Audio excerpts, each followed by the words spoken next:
Ladies and gentlemen, my name is Ben Arnott and I'd like to welcome you to the Smoking Hot Confessions podcast, Australia's first barbecue podcast. This is episode 9 of a series that I like to call Comp Ready, where I interview Australia's best pitmasters, builders, butchers and suppliers to help you be comp ready. Please be sure to subscribe to the podcast, leave a review and share it around to spread the love. If you're into competition barbecue, you might be interested in my free ebook, 27 Lessons Learned from Competition Barbecue. I've drawn on my experience as both competitor and judge to offer you exclusive inside knowledge to help you make the most of your competition experience. Head to smokinghotconfessions.com/comp-ready to get your copy now. There's also a link in the description. Folks, thank you for joining me today for this very special episode. So far in the series, we've been looking strictly at the barbecue side of competition barbecue. But starting today, we're going to have a look at some of the businessy aspects of competitive barbecue, starting with branding. To help us out with this, the ever-representing brother Ralph Barnett from the Shank Brothers is joining me for a chat. If you haven't heard of the Shank Brothers, you might just be living under an actual rock. The Shank Brothers are without a doubt Australia's highest profile barbecue team. This is not only because they consistently turn out top 10 quality barbecue, but because they are also deadly consistent in their branding, which is so important for building a public profile. You've seen him on TV as one half of the winning team of Ozzy BBQ Heroes, and now it's time to let his dulcet tones fill your ears. Check it out. This is the Smoking Hot Confessions podcast with barbecue pitmaster Ben Arnott. How long's it been since your last confession? Welcome to the confessional, brother Ralph. The first thing I have to ask is, what was the last thing you barbecued? Oh, Ben, well, I'm going to talk about the last thing of interest that I've barbecued. And I've got to say it was at what we called the Shankenwurst, which was actually emu and pork beer-infused sausage, specifically designed for Oktoberfest, or Oktoberfest in this case. And it was a great collaboration with Burley Brewing. And, it was something that we've never tried before. And it tasted, spot on. I did see that on Facebook and it looked incredible. It was ingenuitive, it was inventive, and it just looked fantastic. Yeah, we're always trying to create new things and steer away from the old cliches. And so this was a great example of just going a bit off-road and seeing where it takes us. In this case, it was down to the back paddock where the emus were hanging out. Yeah, fair enough. All right, I haven't had a chance to actually personally congratulate you, so I'm going to do it now. I realise it's late. Congratulations on winning the first season of Ozzy BBQ Heroes. So tell us everything. How did you get onto the show, and what was it like being on the show? That was an adventure and a half, that's for sure, last year. I think to answer your first question about how do we get on the show, some reason I think Mike sent me an audition application, said, should we do this or not? And I said, well, let's meet up down at Barbeque pub and we'll talk about it. So 4 pints later, I think we'd recorded almost an anti-audition videotape where we said the executives at Channel 7 that they'd be lucky to have us on the show, and we told them what we thought of Koshi's barbecuing skills, and then we sent the tape off, and the next day they called up and said, we're very interested in chatting to you guys, and it just went from there. We had to submit a lot of recipes.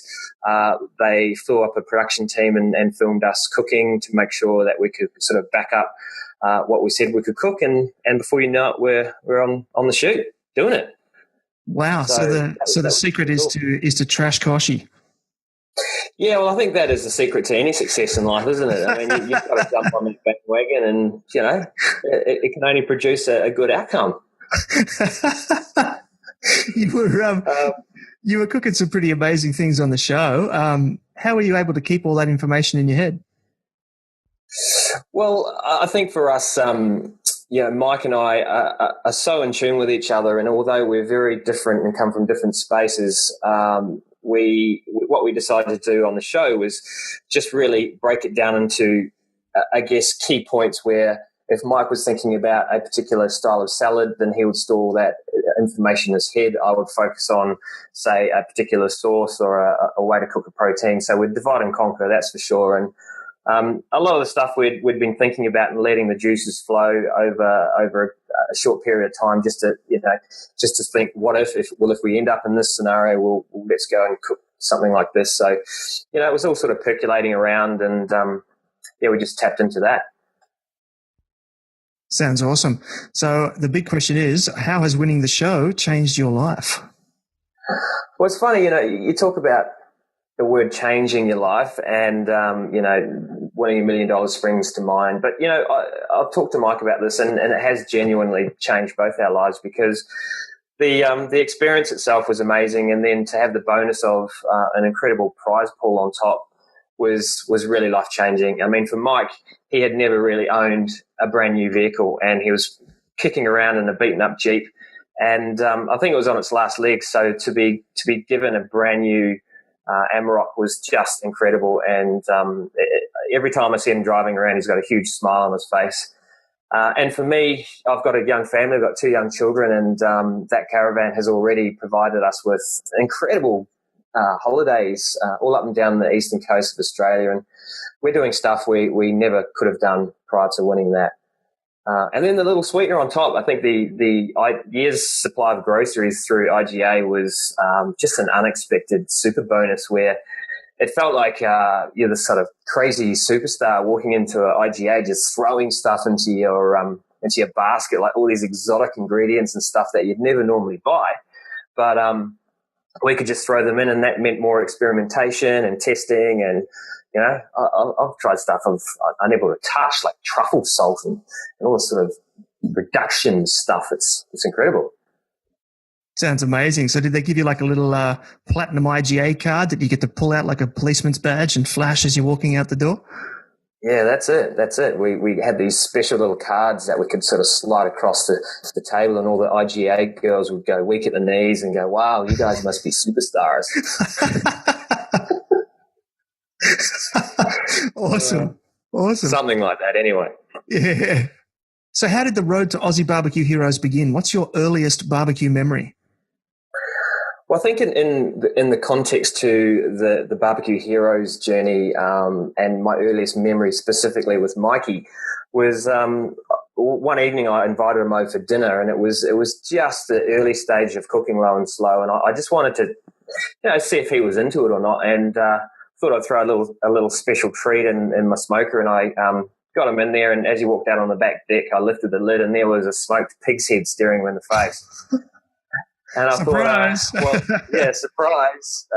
And look, when he bit off the ear and later was picking away at the head and pulled out an eyeball and gave it to me, I sort of thought, well, I think we're going to make a pretty good pair here. He's the kind of guy that will try everything.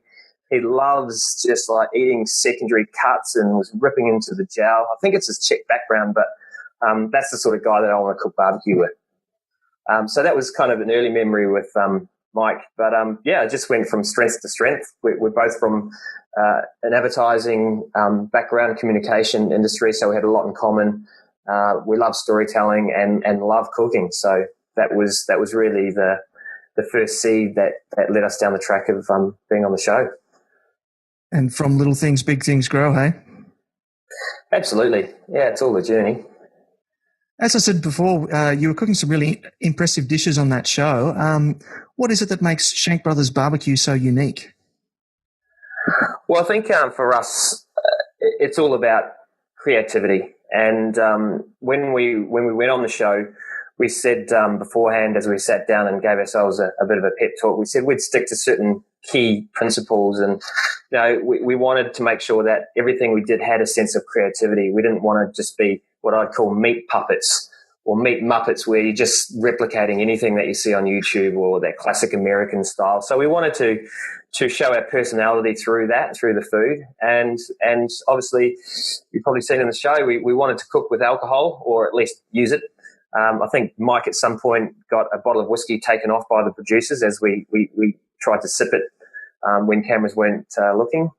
And another principle was cooking with smoke. We really love cooking with smoke, and no detail about the barbecue show was shared with us prior to shooting. So we were under initial impression that it might be a sort of a barbecue pitmasters show, and we're like, yeah, we're all over that. And then when we turned up, we saw these Webers sitting there, and tell you what, the look on Mike's face was not pretty. He's not a fan of the gas grill. We don't talk about gas, although look, in reality, I think that they have a place and they're very, very handy. And I've got a gas barbecue at home, and so they certainly can fulfil a certain need. But for us, it was all about low and slow and fire and charcoal and wood. Absolutely, yeah. You recently took out your first grand champion at Bangalore Barbecue and Bluegrass Festival. What was that experience like, and how does it compare to winning Ozzy BBQ Heroes? Well, firstly, Ben, I think that the Bangalore Festival is one of the best festivals I've been to this year, not because we won grand champion, but because the format allowed all the public to buy and sample the team's food, and the spirit that created, and just the weekend became unforgettable for a lot of teams, and especially for us. The experience of getting our maiden grand championship was really special. We've been trying really hard all year, and I think 90% of our team performances have ended up in a top 10 finish, but we never quite snagged it. And look, the only disappointing factor was that Mike was obviously off in the US, but he was there in spirit with us, and we went on knowing that all the stuff we'd collectively learned throughout the year, we were still putting into practice. So in a weird kind of way, maybe the little ashes were Mike's grey beard smiling up at us saying, "Go boys." So yeah, as far as that goes, against winning BBQ Heroes, they're just two very different beasts. I think the pressure and expectation in a media sense for the show was the pressure cooker situation was a lot more fierce. I think that winning a barbecue competition here in Australia is fantastic, and we get a lot of fun from it, but it just didn't quite have the same gravity and stress levels and anxiety that a show can bring. But I still love it, and that's what drives a lot of these teams to go back week after week, year after year, and compete, because it is bloody hard, and it's very difficult to walk up and get any position. So very exciting. Absolutely. So how many competitions did you go into this year? I think we entered about 7 or 8 across the country. We started off down at Meatstock, and we did it FIFO style, where we flew in completely lean, mean, drunken machine, and had an incredible result. We just couldn't believe it, and I think we finished 3rd overall out of I think about 70 teams. This was going up against all the big guns, and yeah, very happy with that. And all the way down to a couple of local shows, regional, and obviously the big Queensland ones, and yeah, so had a lot of fun. I'm interested in the idea of the fly-in, fly-out barbecue competition. Did you put all your gear in a truck and have it sent down in transport, or did you have someone lined up at the other end for you to borrow gear from? How did that work? Yeah, I think exactly that. It's great having friends in smoky places. So we hooked up with some guys down in Sydney, and we also got some friends up here, the Brisbane Barbecue Mafia, who were also going down to compete, to squeeze in a few extra little pro Qs into spaces. So that was so great. We couldn't have done it without the help of various people. So that was fantastic. It enabled us to jump on a plane, kick back, have a bourbon, and arrive and just set up with minimal gear. It really is amazing just how helpful and accommodating the competitive barbecue scene is, considering that it is actually a competition, and yet everybody just gets in and just helps everybody out. Yeah, absolutely. You'll see it all the time, and you'll hear it from teams time again. We've borrowed and stolen stuff from opposing teams, and vice versa, and provided gear. And we're all doing it because we're in it really together. Sometimes not for the win, but just to share a great weekend and make it memorable. And you don't want to go away with a negative experience. And the camaraderie of your next door neighbour and everyone around the grounds is what it's all about for me. And I think the rest of the guys in our team and most of the teams cooking would probably have the same story. You're listening to the Smoking Hot Confessions podcast with barbecue pitmaster Ben Arnott. So, Ralph, as I said at the top of the show, I've invited you here to talk about branding. So I can see already that you've got your Shank Brothers shirt on and your Shank Brothers hat. And one thing that anybody notices, I've got mine on as well. So one thing that anybody that goes to a barbecue competition will notice is that every single team will have their gear on. So what I wanted to talk about today, because we're here to help out up-and-coming new barbecue competition teams, what exactly is branding and how important is it for barbecue teams to have good branding? Well, I think for me, I'm in the business of branding 24/7. It's my chosen profession. I love it. I'm passionate about it. And to probably explain it in a real quick sentence is essentially branding, I think, is standing for something unique. It's that unique presence and personality in the world. And most brands want to be known for either a particular expertise or an attitude. And in this case, I think in the barbecue scene, I think putting together something unique that represents your personality in the cooking space and drives a certain attitude. And if you can create a brand with a certain attitude, it quickly conveys to the other barbecue teams around you your own perspective and how you want to be seen by the barbecuing community. So you get you get a real spectrum. Some brands are all about just fun, and you can see that reflected in their names. Other brands might be reflecting a commercial business, and therefore the name can be at the other end of the spectrum. But essentially, it's all about standing out and getting that quick recall and making it memorable. It's interesting that you've talked about having a unique presence, because that leads sort of directly into my next question. I've actually noticed when I go to competitions is that, yes, people have their own merch, their own shirts, banners, hats. They all seem to have a different theme. So when I was having my logo designed, I was watching a lot of Sons of Anarchy and have ended up with a bit of a outlaw biker looking logo. That was my wife's contribution. She said it had to look like a biker patch. How did the Shank Brothers come up with their theme, and what would be your advice to a new team on deciding on a theme? Well, we had a lovely little moment where Mike and I were working together professionally on a television commercial campaign. We're sitting in a business in a boardroom we should have been talking about work, but we were just talking about barbecue. And Mike's producer, lovely lady Kat, just sort of stepped in and said, "God, guys, I might as well call you guys the Shank Brothers, the way that you're just carrying on." And it just stuck, It usually I'm the one having to come up with names, and you spend days and months building brands, but Kat just sort of descended from heaven and laid out this beautiful little moment, and the name Shank Brothers stuck, and we decided to use it in an up-and-coming barbecue competition, and I designed a logo overnight. It just felt good, and we sort of just felt like it was a little snowball that just gathered momentum, and it was really fun to do. I've got a big visual background, so I treat this like a little hobby brand, and we just see where it works and develop it from there. Alrighty, the other essential element for any team is a catchy name. What should new teams consider when putting together a name? Well, I think it really depends on the team. So you've really got to decide between yourselves, what is your personality? What is the personality, the collective personality of the team? And then really, what do you want to do with your team?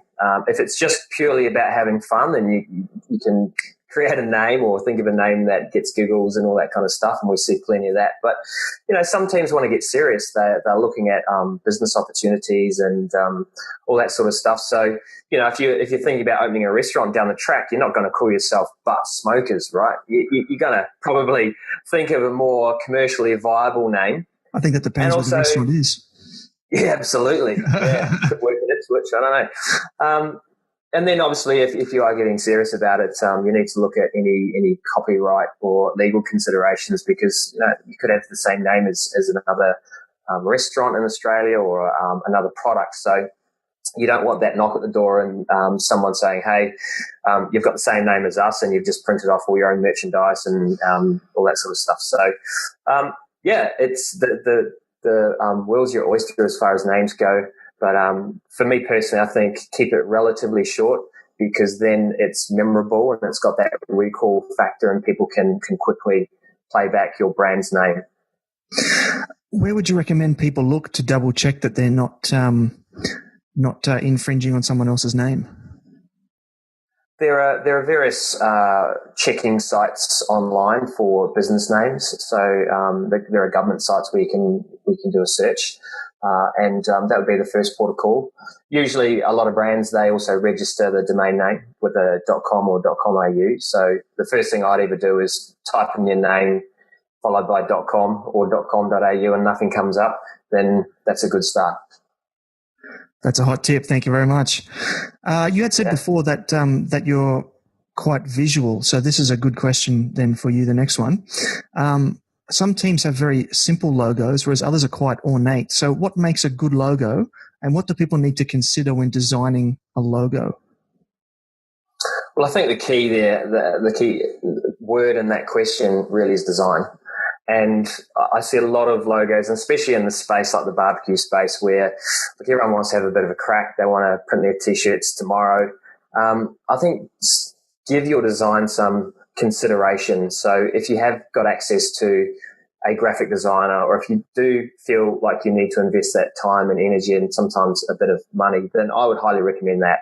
I see too many brands where you give it a crack in some pretty bad visual publishing applications, and at the end of the day, it might do its job, but it just it won't stand out. And I think the guys that have made a real effort on the scene here in Australia have all used or worked with professional graphic designers to ensure that they're unique.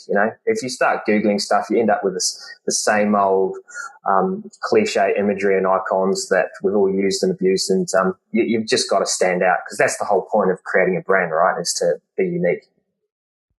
Yeah, I can't actually tell you how many times I've seen that big happy pig face incorporated into so many different logos and on the side of vans and things.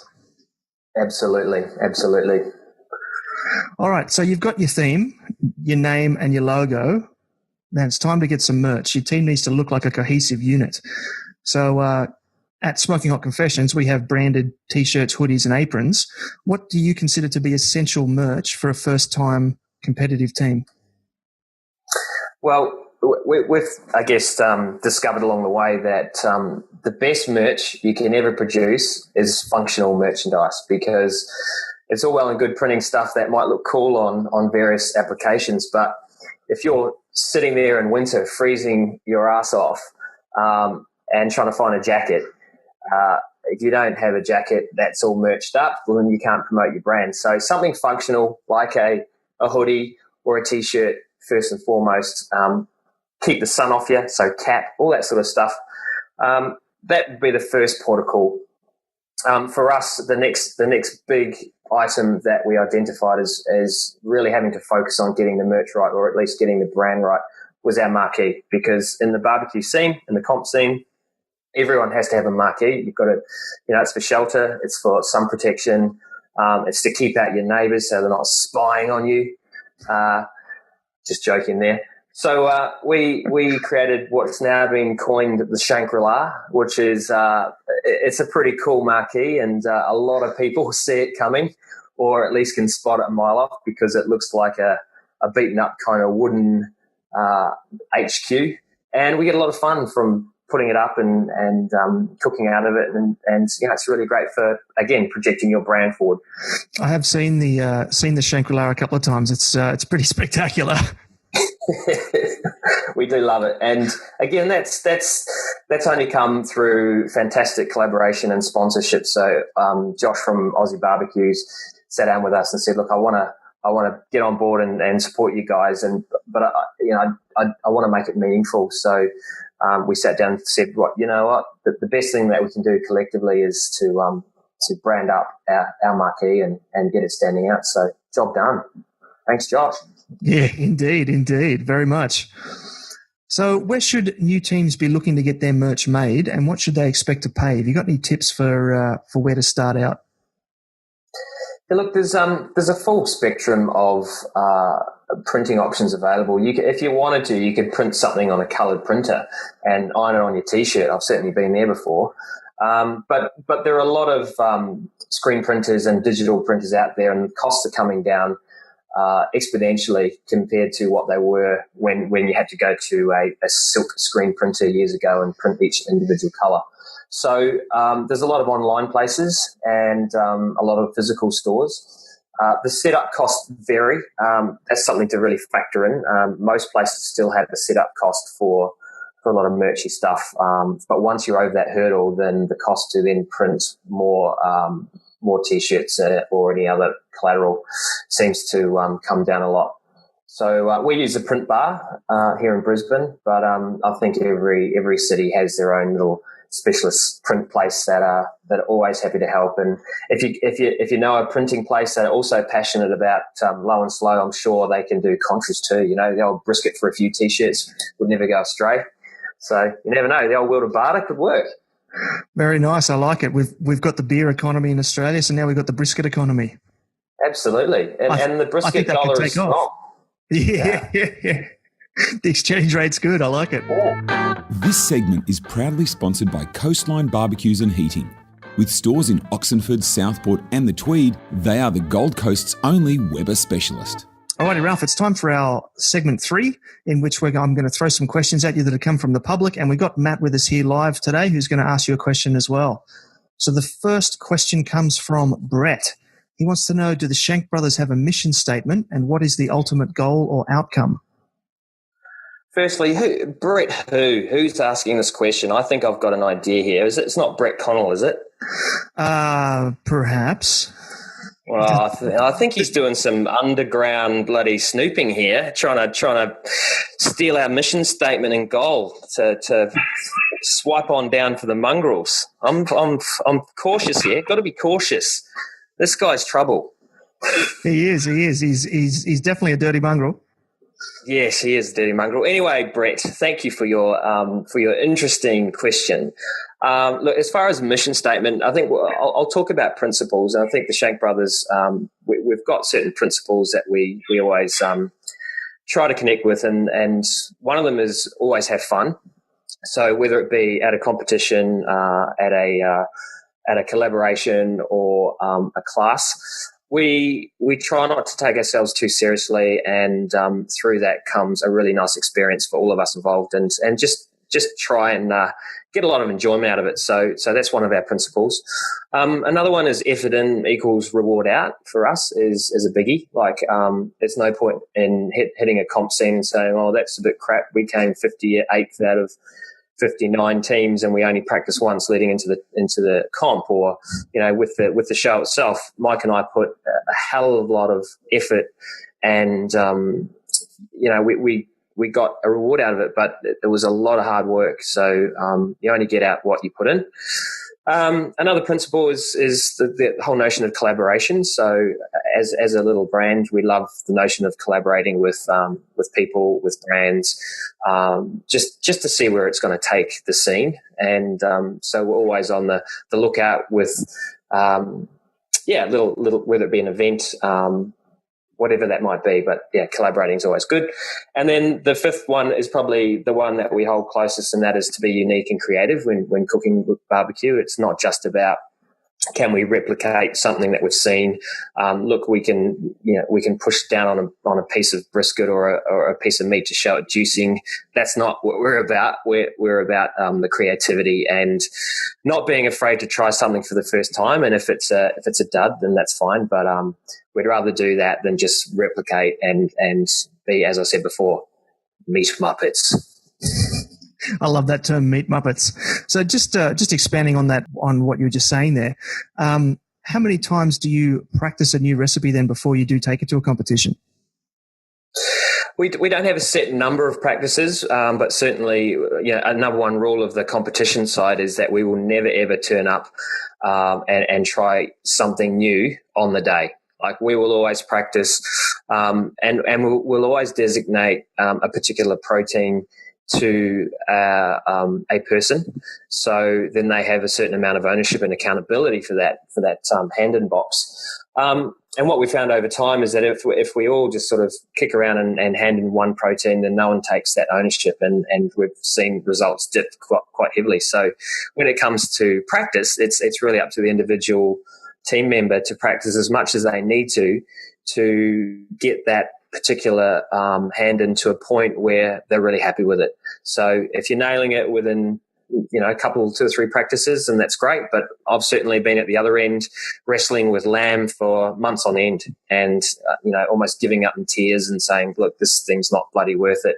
And then you push through to the other side, and life is good, and the results speak for themselves. And when you get rewarded with a high place, then that's the great moment to have. Is practice makes awesome. So what's your particular protein in the team there? Well, as the token kind of former Kiwi, they always look to me whenever the word lamb is mentioned. They go, "Oh, you know how to cook it." So yes, I have definitely picked up the mantle over 2016 for lamb, and but we do like to spread it around. Sometimes some of the members can't make it to particular comps, and so we shift it around. And that's one thing I really love about cooking with the Shank Brothers, is that we can all rotate and pretty much finish each other's sentence, or dip into any smoking moment or protein, and just pick up where the other person left off. We're all very interconnected like that. Interesting. So to be fair to say then that you specialize in the lead up to a particular comp, but overall you're generalized. Yeah, absolutely. We talk enough before comps, and we all turn up to practice days together, and we're completely transparent as to how things have gone, what to look out for. And I think the key thing is to be really open and honest. So if something's not working, then none of us are afraid to say, "Look, you know what, the flavor's just not there on that," or "Look, I tried that, I cooked it, I'm not happy with it." We're not here to pitter-patter around each other, because we'll never improve if we're not honest with our own feedback off with each other or with ourselves. So it helps. So being honest is great. Some good life lessons there in general, I'd say, beyond just barbecue. Yeah. All right. Jared would like to know, what would be your advice for all the up-and-coming young kids that love low and slow or want to start out? I'm assuming he's talking about, say, the high school team from Burleigh, for example. Okay, so when we mean kids, we mean really like kids. Right, well, I think the key thing is Voodoo Dolls is a great example where they had a teacher who's really passionate about it, and organised the team to support him and learn along the way, almost like apprentices. So if you wanted to ease your way, and I think attaching yourself to someone who's already doing it is a great way to learn the basics, learn safety, learn what to do and what not to do. And it's also a lot of fun watching adults stuff things up and burn their fingers and stuff. And like, for young adults and teenagers and kids, like, you can learn very quickly through adults' mistakes. So, that's got to be pretty good. If you've got a parent that's into it, then I think they're already halfway there. But for young kids, there's nothing stopping high school age kids starting their own team and getting into it. So as long as you've got the basics of fire under control and you're not going to set the marquee or your neighbour's marquee on fire, then it's the way that we've all been cooking for a very, very long time. And if we went back to Stone Ages, I'm sure people, 14 to 18 were actually responsible for a lot of the family cooking within the villages. So I say the younger you can start, the better. So my 10-year-old, he's cooking and using fire and charcoal, and I want him to have a clear sense of understanding of how that all works, and that it really can burn you. Absolutely. I believe in getting them out young and getting them taught about it. My son's 4, and I take him out in the backyard and I show him what I'm doing, and step by step, and I explain how it all works, because I want him to know and understand and respect fire and understand that things do burn. And if he does find a cigarette lighter or a packet of matches, that's what's going to happen. So my theory is, if I teach him that and he understands and respects that, then he's going to be safer in the long run. Yeah, absolutely. Yeah, wise plan. I did when I was a kid, I jumped under the house with a set of matches and was playing around all over the show. And And then about 3 months later, I set the house on fire because I had some hot coals that I put in a cardboard box and brought them into the house. And next minute, the whole wall's on fire. So I can resonate with what you're saying. I don't actually have a memory of this, but it's one of my father's. Now it's one of his favourite stories to tell. He was pretty horrified at the time, but we always used to have growing up the 4 bricks on the ground with a little timber fire in the middle and a sheet of metal across the top. And I was only about 3 years old, and Dad had cooked a barbecue and then packed it up and taken the metal top off to clean it up. And I snuck outside and went to go play in the snow and didn't have my shoes on. And I ended up burning all the bottoms of my feet off and ended up in hospital getting them all taken care of. Thankfully, I must have only been 2.5, 3 years old. I got no memory of it. But Dad always likes to tell me that was my first experience with barbecue, was when I barbecued myself. I barbecued myself. There's a song in that. I think so. Yeah. All right, the next question I think may be another cheeky bugger question. It comes from Jay, and he wants to know what's being done about the team members that don't have beards. Oh, Jay, you cheeky little bugger. Oh, man, look, I'm testing the waters and I'm getting a lot of tutting from my beardy teammates. But in saying that, I have heard that clean skins, as apparently we are known for when completely shaven, we are the new black of barbecue, and we've been told so by top men's style magazine and wives around the world. And there's some benefits to it, right? It takes 10 years of age off your face, and it spices things up beyond the old pantry, if you know what I'm saying. So, look, I think there are 2 types of people here, as far as beardy people. There are some people who use beards to hide these kind of hideous features underneath.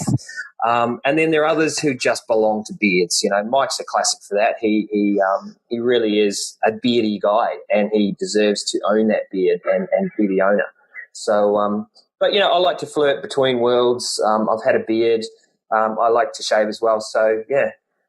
Thanks, Jay. I think, by the way, you look very, very handsome with your beard, and you should keep that. Does beg the question, what is he trying to hide?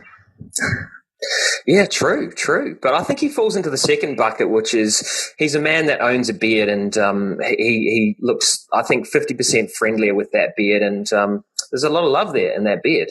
There is, absolutely. It's thick with love. Yeah. Right. Daniel would like to ask, after winning BBQ Heroes and being in a grand championship team, do you have any thoughts on a Shank Brothers BBQ book with an Aussie twist?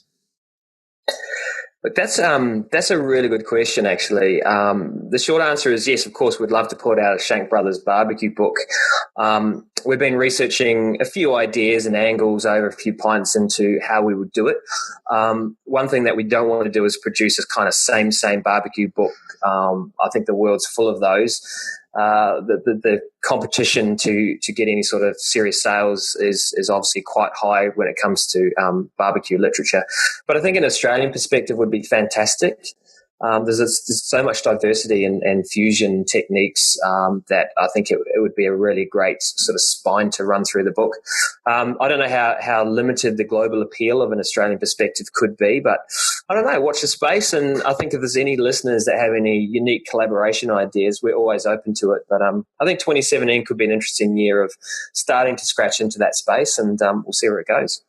That is one thing I love about modern multicultural Australia is we do get to see things like, Korean style rack of pork ribs and, Indian spiced pork shoulders and all this sort of thing. And I think it's a real strength of our modern culture that we're able to really adapt and adopt those flavors and bring them into barbecue, and barbecue unites people from all those different cultures through food. And so if there was a way to capture that in a barbecue cookbook, to me, that would be like the ultimate Australian twist. Absolutely. I couldn't agree more. And I think the other ingredient to throw into it is make it usable. I own a lot of barbecue books and a lot of cookbooks in general where, look, I love flipping through those pages, but how many recipes have I cooked in it? Not a lot. And then I see other books I own where the pages are falling out and, the spine's ripping open because I just keep going back because it's information that I can genuinely use on a regular basis. So I think that would be one principle that we'd stick by if we were to create a Shank Brothers piece of collateral. You're exactly right. I've got a bunch of books in my cupboard where, same thing. I've looked at one or two, and then I've had to go and actually jump on Google and look on Google to try and work out what they're talking about in the book, because it makes perfect sense to whoever wrote it when they wrote it. But for the end user, if it's not accessible, then it's not accessible. Yeah, so, definitely some good ideas there. All right. Alan says, Brother Ralphie, how different is it to cook with the new Pro-Q stretch, and have you found it next level compared to current cookers, or does it do certain proteins or does it do certain proteins better than others? Hi, Alan. So, yeah, I reckon Al's bloody snooping around too, because he's from the mongrels and, he's just trying to check out the competition unit to see, is it genuinely an advantage over his stuff or who knows. But, look, Al, as far as the stretch goes, man, I could not be happier with this unit. It's been my dream to own this style of smoker for a number of years now. I've spent a lot of time on every barbecue manufacturer site I can remember, just seeing the style that I want. And it's only been recently that Pro-Q have actually, if anything, taken the best of a lot of core concepts within the barbecue manufacturing process and put together this style of cabinet smoker. And when I saw them in production, I just had to have one, and it's been unbelievable. It's a gentle giant, so nothing happens very fast. It's not like you put something in the barbecue, walk away, come back, and things are blazing and out of control. I think as far as smoke quality, it seems very, very solid. I only ever seem to see beautiful blue smoke, a wisp of blue smoke drifting up through the chimney. And, I've had some struggles on previous barbecues, thick, black, ashy, grey smoke. It's just very gentle, if anything, on the mild side, subtle side. And it's teaching me, if anything, to just ease back on the flavours. I think it's reminding me that some of my previous styles of cooking on other units have actually given too much smoke flavour, and I'm just getting smashed with this kind of smoky meat. Whereas recently I've been cooking stuff and even reheating it, and that's the test when you reheat those leftovers and suddenly you're like, whoa, this is like an ashtray. Well, if you can reheat that piece of meat and it's tasting just so beautifully seasoned, I think you've nailed it. So the unit's great for that. For me, as I said before, I've got a young family, so I want something that I can basically set and forget. So that unit, even if you're not running a computer on it, you can pretty much dial it in, and it's never going to get out of control. It's got a maze in there, so the charcoal burns along at a consistent rate. It's very efficient, so I only use 3 to 4 fist-sized blocks of wood, whereas I see guys that are just hacking half trees down. There's forests of iron bark disappearing all over Australia to feed an offset smoker. But I don't want to pay for that wood, and B, I want something that's pretty cost effective and efficient. So besides paying $1 million for the smoker, it's a really efficient machine. For the listeners out there who are not familiar with the stretch, can you explain a little bit how it works? I mean, I know that it's not an offset, but is it does it work same as a traditional vertical? Yeah, it is essentially a big cooking box. It's a vertical cabinet, so there is a firebox at the bottom, and that provides all the heat. And then in the ash pan underneath, you can put wood in there, and that will provide the smoke. The cool thing about it is that it's got a really nifty little system, which is called a reverse flow, which takes all the hot air and smoke, takes it up the side channels, which essentially warms the sidewalls consistently, and then the smoke enters the cavity up through the top and is drawn down through the entire cabinet, and then out the bottom, and then back up the top. I know this is sounding complicated, but essentially it's a very consistent, stable cooking environment that takes just commercial size pans, and so it really is like cooking in a commercial kitchen where you can pull out these large pans. The size and space in there is brilliant, and it's incredibly insulated. So once you get the unit up to temp, it just holds it very, very consistently, and it really, because it's got that real hard locking latch door, just nothing escapes, no moisture. It's just locked in there. So it's cool. I love it. Sounds awesome. I've put one on my Christmas list. Oh, you should. All right, I'm going to hand the mic over to Matthew now. Matthew, what would you like to ask Ralph? Right, Ralph. First off, thanks for giving me this opportunity, mate. Same with you, Ben, as per usual. One thing that I notice with a lot of people, whether it be on the ABA page or on my own Facebook page with friends and stuff to have it, is that they're asking more and more about how to cook briskets well. And I just thought, have you got any tips for new cuers on selecting and cooking a brisket? Yeah, I think that's probably the largest question that we all ask each other, because brisket is such a tough cut of meat to cook, and for anyone getting into it, you can have a really expensive mistake. And so I'll break it down to a couple of pieces of advice I'll give you. The first one is always watch someone else cook it before doing it yourself. So before you go out and buy that piece of meat, and before everyone gets really excited and runs around and grabs a big bit of meat and chucks it in, and 10 minutes before they put it on, they ask a question on a Facebook thread, hey, how to cook it. So watch someone else doing it from end to end, just to see what's involved and what you're looking for, and how it's going to taste. And hopefully that person that you're learning from has cooked a fair few briskets, and we all love talking about our own little secrets or tips on how to cook it. So that was what I did. I watched other people. The other thing that I'd recommend is see if you can get yourself on a course. Find out whoever is running a course on how to cook briskets. So these are run every now and again, depending on which city you're in. Sometimes I think the ABA organise some masterclasses from visiting barbecue personalities from overseas.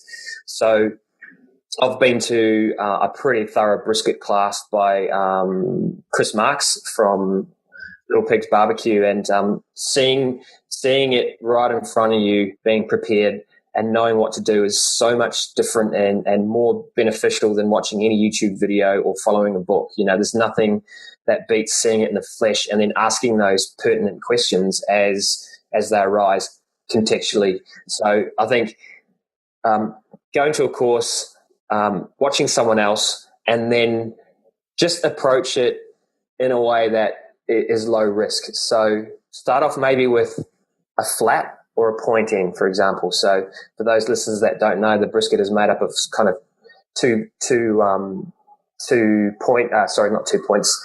cuts or two substructures within the brisket itself. And I would start with a point. It's a lot more forgiving, and it just eases you into it. I've certainly made the mistake before of just cooking a whole brisket and the flat comes out pretty dry because you're trying to, cook the whole thing at once, and you just scratch your head at the end of the day and go, where did it all go wrong? So definitely those 2 points would be a good start. Does that help? Yeah, mate. Yeah. The next one would be just strike up a relationship with a butcher that really understands the kind of cut that you're looking for. So giving you a choice brisket cut and letting you know where the animals come from. Sometimes seasonality has a big factor. So winter they might be a little bit leaner, or depending on the kind of brisket, the brand. We use quite a bit of Cape Grim. They tend to come out quite well. Or Rangers Valley come out really well as well. Yeah, as well. That wasn't very good. So the meat that you choose has a big impact on the end output, and a lot of praying, quite frankly. You learn and you're just sitting there guessing, like, what am I doing? Am I trying this? Am I trying that? And for me, I would much rather learn through everyone else's mistakes. And so I'm always lending my ear as well. I'm learning how to perfect brisket as well. And I don't think you ever quite perfect it. You're always learning.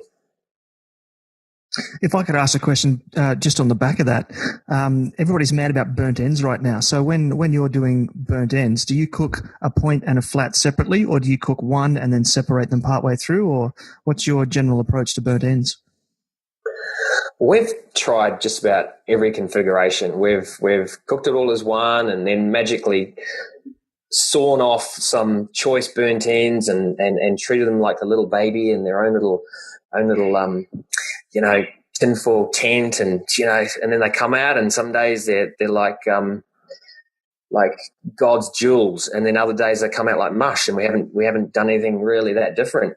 But I think every team has their own little secret technique or go-to techniques with burnt ends. But for us, we're always learning, and I think at the moment we're experimenting with both techniques, and I still haven't worked out which gets the best result. But I think beyond where and how you cut it, it's more about the flavour profile and making sure that it has that genuine beefy natural flavour rather than being swamped in all those artificial sauces. And I think there's a misconception that a burnt end should be like this lollipopped kind of caramelized dripping thing, this jewel. But I'm of an opinion that that should be the opposite. We should taste a lovely little cube of beefy goodness that really brings out the flavour of the meat itself. I've often heard all the top pit masters, such as yourself, saying that the sauce shouldn't overpower the meat. The sauce should add to the flavour of the meat. So that's quite interesting to hear that coming from you as well. So there's a good lesson in that. Absolutely, and I tell you, it couldn't be stronger in the category of pork ribs, where I see a lot of people just slathering their pork ribs with their own secret sauce, and the only thing you taste is the secret sauce. And I don't know about you, but I love the flavour of pork, and to bite into a pork rib and taste pork is nirvana for me. And you let the seasonings and the sauces just highlight or accent and give it that point of difference, but it certainly shouldn't be the leading note within the flavour itself. Definitely. Alrighty, it's time to pick our best question for the winner of our Coastline Barbecues gift voucher. So, just to recap, we had Brett with his mission statement question. We had Jared with his advice for up-and-coming kids. We had Jay with his question about the beards. Daniel with the cookbook question, Alan with the Pro-Q stretch question, and then Matt's question about briskets. Look, they're all great questions and funny too. Like Jay's right up there. If I award him, then it would look like I'm brown nosing to the head of ABA or one of co-founders. So I definitely want to avoid that. I think for sheer audacity of snooping, I would have to give it to Brett for coming out there and just basically blatantly asking what is the DNA of the Shank Brothers brand. So hats off to Brett. I reckon he deserves the prize. All right. Congratulations, Brett, mate. We'll get that gift voucher out to you shortly. So, Brother Ralphie, for the last question before I let you go, what would be your top 3 pieces of advice for new teams? I think advice number 1 would be understand the dynamic of your team. Like work out your strategy on who's going to be doing what, and a bit of a running order for who's cooking what or how you're going to run the weekend. So a bit of a plan of attack would be good. We sometimes run a bit of a visual diagram explaining when the hand-in times are or who's cooking what and what temperatures. So a bit of a running list is really good. That's tip number 1. Tip number 2 would be always pack just enough beer and whiskey so you don't completely lose it and end up asleep in someone else's camp with 3 hours to go before hand-in. But Mate, you obviously want enough. I did that one time. Oh, did you? Yeah, well, haven't we all? I think we all have. But you've got to have enough, right, to stay hydrated during the day and make sure that you keep cool under pressure. So I think that's tip number 2. And tip number 3 would be make friends with your neighbours on any comp. we're all there to have a good time and to socialise. And so the first thing you should do when setting up your marquee is go and have a chat to your friendly neighbours. And you never know, they could be feeding you dinner by the end of the night or giving you that missing ingredient you forgot about. So that's pretty crucial as a new team. So I hope that gets people started. Absolutely. Thank you very much. All right, I'm going to throw the mic over to you for a couple of minutes now so you can give some shout outs and tell people where they can track you down on the interwebs.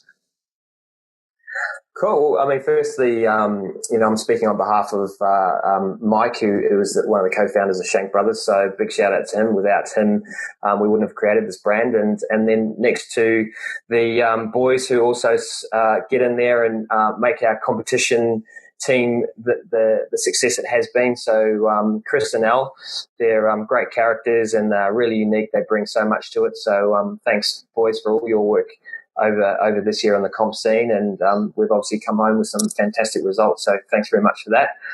And as far as the community of supporters, we've got so many. But what I'll do is, at the risk of offending a few, I'll stick with a few and just highlight probably one of our biggest supporters and sponsors, and that is Meat at Billy's. And Billy and his team have just been fantastic ever since our inception in supporting us with crucial meat, collaborating on a number of fronts and making sure that we're not just following the pack, that we're trying new things, and they're about creativity too and growing the scene. As I mentioned earlier, Josh at Ozzy BBQ, he's always a great supporter and is a great advocate of ours. And so thanks again for all your help. And then our great mates, Rob and Tammy from Radar Hill. I mean, without these guys, I think the landscape of Australian low and slow would be quite different. They represent a brand with such passion, and their products are so great that we've certainly enjoyed and relished cooking on their offset smokers, and it's something that we'll continue to do for a long time. And finally, ProQ, they're also a brand that I love because I love their products. So to Ian, Ty and Louis, thanks for partnering with us on various projects and enabling us to try your smokers. And I think it was a secret ploy for us to buy them. But anyway, it's all great. So, yeah, they're just a few of many people that are involved in our barbecuing lives. And, yeah, it's been fantastic. Well, thank you very much, Brother Ralph. I've got much gratitude and respect and thankfulness for you coming online today and letting us pick your brains for what we're up to over an hour now. So I appreciate that you're a busy man and you've got places to be and things to do. So thank you very much. Thanks for having me on, Ben, and I look forward to hearing all the podcasts throughout the season, and I know I'm going to learn a hell of a lot along the way too. Awesome. Thanks very much. I'll see you next time. Cheers, Ben. Bye. Cheers. Thanks for listening to the Smoking Hot Confessions podcast. Head on over to smokinghotconfessions.com for recipes, tips, and Ben's own confessions.